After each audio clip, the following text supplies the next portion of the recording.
3 अक्टूबर 1969 संपूर्ण समर्पण की निशानियां। किसको देखते हो? कौन, किसको देख रहे हो? 2-3 ने अपना अपना विचार सुनाया। आज बाप दादा अपने पूर्ण परवानों को देख रहे हैं, क्योंकि कहाँ तक परवाने बने हैं वो देखने आए हैं। वैसे तो परवाने शमा के पास जाते हैं, लेकिन यहाँ तो शमा भी परवानों से मिलती है। आपको मालूम है जो संपूर्ण परवाने होते हैं उनके लक्षण क्या हैं और परख क्या है? हर एक ने सुनाया। आप सबने जो सुनाया वो यथार्थ है। मुख्य सार तो यही निकला कि जो परवाने होंगे वो एक तो क्षमा के स्नेही होंगे, समीप होंगे और सर्व संबंध उस एक के साथ ही होंगे। तो सर्व संबंध, स्नेही, समीप और साहस, जो संपूर्ण परवाने होते हैं उनमें यह चारों ही बातें देखने में आती हैं। तो आप सबको यहाँ भट्ठी में किस लिए बुलाया है? जो यह 4 बातें सुनाई हैं वो चारों ही बातें अपने संपूर्ण परसेंटेज में धारण करनी है। 1% भी कम न होना चाहिए। कई बच्चे कहते हम हैं तो सही, लेकिन इतने %, तो जिनमें % की कमी हो गई तो उनको संपूर्ण परवाना नहीं कहेंगे। वो परवाना दूसरी क्वालिटी का कहा जाएगा, जो कि चक्र ही काटने वाले होते हैं। एक होते हैं शीघ्र एक ही बार क्षमा पर फिदा होने वाले, दूसरे होते हैं सोच समझकर कदम उठाने वाले। तो जो सोच समझकर कदम उठाते रहेंगे उनको कहेंगे फेरी पहनने वाले। चक्र काटने वाले, तो दूसरी क्वालिटी वाले परवाने कई प्रकार के संकल्पों, विघ्नों और कर्मों में ही चक्र काटते रहते हैं। तो आज पांडव सेना को भट्ठी में बुलाया है। कहीं पर भी कोई फैक्ट्री होती है तो जो बढ़िया फैक्ट्री होती है उसकी छाप लगती है। अगर उस फैक्ट्री की छाप नहीं होती है तो वो चीज़ इतनी नहीं चलती है। इस रीति आप भी जो भट्ठी में आए हो तो यहाँ भी छाप लगाने के लिए आए हो। ट्रेडमार्क होता है ना? आप फिर कौन सी छाप लगवाने लिए आए हो? संपूर्ण सरेंडर या संपूर्ण समर्पण का छाप अगर नहीं लगा तो मालूम है कि क्या होगा? जैसे छापा न लगी चीज़ की वैल्यू कम होती जाती है, उसी रीति से आप आत्माओं की भी स्वर्ग में वैल्यू कम हो जाएगी। तो अपनी राजधानी में समीप आने लिए यह छापा लगाना ही पड़ेगा। माताओं को तो नष्टोमोहा का मंत्र मिला और पांडव सेना को संपूर्ण समर्पण का। पांडवों का ही गायन है कि गल कर खत्म हो गए। पहाड़ों पर नहीं लेकिन ऊंची स्थिति में गल गए।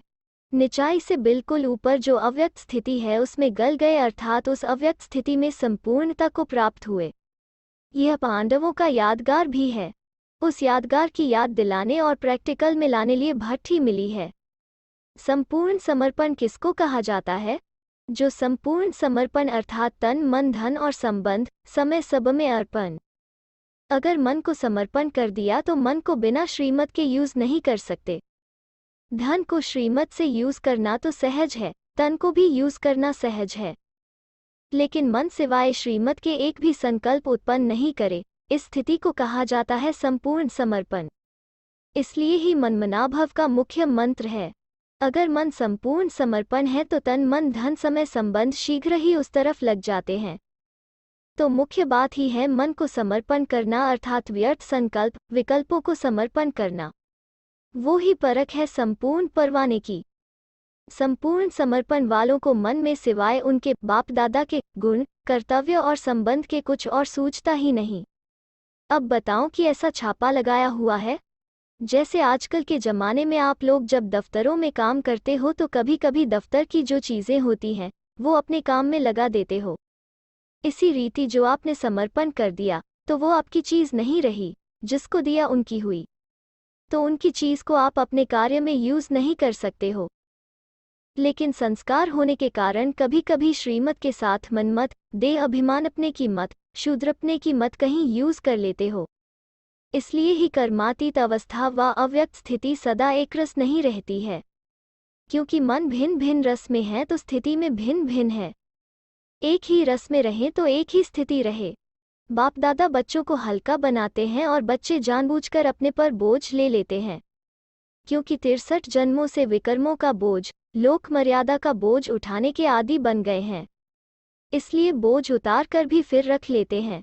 जिनकी जो आदत होती है वो आदत से मजबूर हो जाते हैं ना, इसलिए अपनी आदत होने कारण अपनी जिम्मेदारी फिर अपने पर ही रख देते हैं। एक एक पांडव अगर संपूर्ण समर्पण बनकर ही निकले तो बताओ क्या होगा? जब पांडव सेना तैयार हो जाएगी तो कौरव और यादव मैदान में आ जाएंगे और फिर क्या होगा? आपका राज्य आपको प्राप्त हो जाएगा। जब तक यह वायदा नहीं किया कि जो सोचेंगे, बोलेंगे, जो सुनेंगे, जो करेंगे सो श्रीमत के बिना कुछ नहीं करेंगे, तब तक इस भट्ठी से लाभ नहीं ले सकते हैं। ऐसा ही उमंग उत्साह लेकर आए होना, कुछ बनकर ही निकलेंगे, बदलकर ही निकलेंगे, यह सोचकर आए होना। घबराहट तो नहीं होती है, जितना जितना गहराई में जाएंगे उतना ही घबराहट गायब हो जाएगी। जब तक किसी भी बात की गहराई में नहीं जाते हैं तो घबराहट आती है। जैसे सागर के ऊपर ऊपर की लहरों में घबराहट होती है, लेकिन सागर के तले में गहराई में क्या होता है? बिल्कुल शांत, और शांत के साथ प्राप्ति भी होती है। इसलिए जो भी कोई घबराहट की बात आए तो गहराई में चले जाना, तो घबराहट गायब हो जाएगी। अब लक्ष्य और लक्षण कौन से धारण करने हैं? इसमें जो नंबर 1 होंगे उनका क्या देंगे? भविष्य में तो राजधानी लेंगे ही, लेकिन यहाँ भी सौगात मिलेगी। इसलिए हर एक यही प्रयत्न करे कि हम तो नंबर 1 में आएंगे, 2 नंबर वाले को नहीं मिलेगा। जो विन करेंगे वो 1 नंबर पाएंगे।